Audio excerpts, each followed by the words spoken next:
Okay, today we're gonna put the face stabilizer on it so it can follow my face pretty much. So anywhere I go, the face, you guys can see that.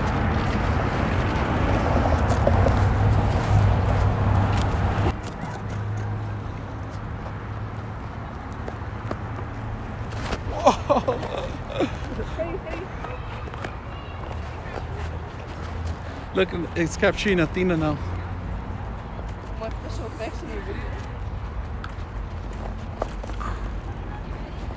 All right, when you get your gimbal, you got to make sure you calibrate it. That's very important. I like the kickstand they give you. Now, I found it that it works best on a stable area, on a stable platform.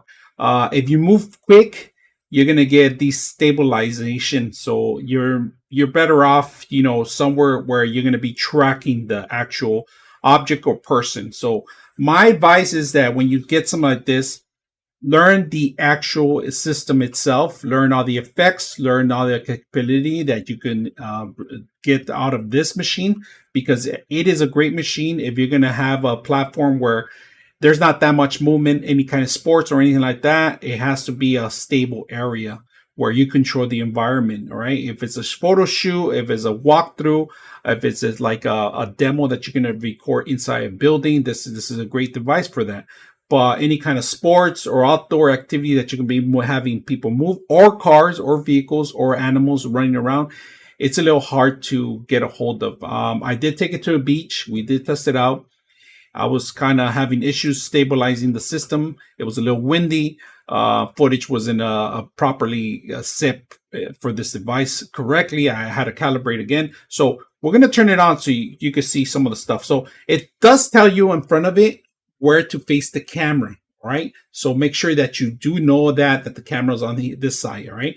And in order to get the system on, and you do have to calibrate it. So I set up an iPhone on this one, and we're going to turn it on, and that's how it stabilizes already. See, the stabilization moves properly with it. So you could control it here with the actual device. I like that. I like that it has that stuff. So if you're going to film like something slow motion throughout the day, you can do that. You know, if you're going to do a sunset, you're going to go walk around to a little area that's straight, narrow. There's not that much bumps. This will work very well too.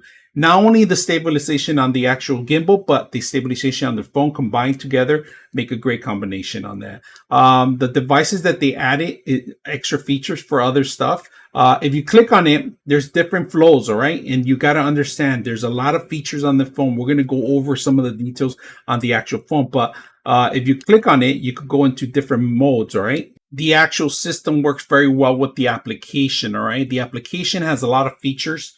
Of course, you could use the zoom in, zoom out features with the actual handle. As long as you sync it up properly, you're going to have a lot of great features in here, how to control your actual video capturing. So besides video capturing, pictures is really good too.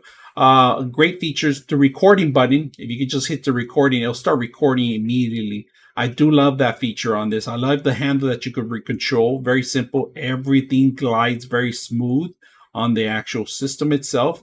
Turning off the power button is very good. Now, there's a couple things that you should know. There is a ring light in here. So the ring light is actually really good for those dark areas that you're going to be recording, or if you want to do a selfie, you can do stuff like that.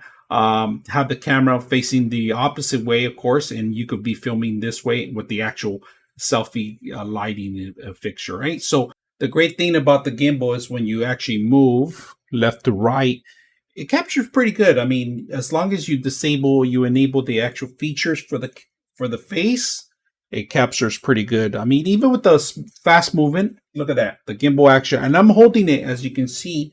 I'm holding it. So that's a great feature I like about the actual gimbal. And it's great. Some of the great features I like about it is that if you're doing this, a studio, a tour or something, you're walking around, it's going to capture your face, and everything else is second to it. So I'm going to try to capture my footage here with my phone, other phone. The features you can do on your phone, great things. On the top of the corner, if you guys can see it way on the top of the corner, it gives you other features. You could do body capturing, you could do object capturing. So we're going to show you guys how to do an object capturing. do a device capturing, and I'm going to capture this mouse if you guys can see that. So I picked in the corner object, right? So all you got to do is make sure you clear it. You put that in there somewhere in frame, all right? So we're going to put that in frame here, and you just drag it and drop it with your fingers. You drop it and you until it becomes green, yellow, and then solid green.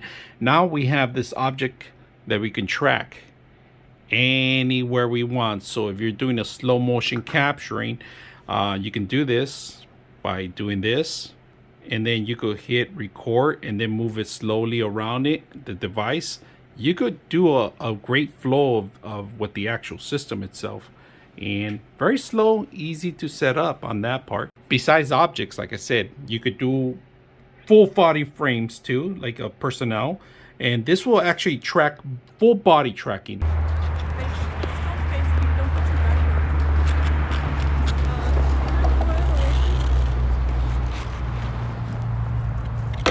Yeah, tiene que get out of the way.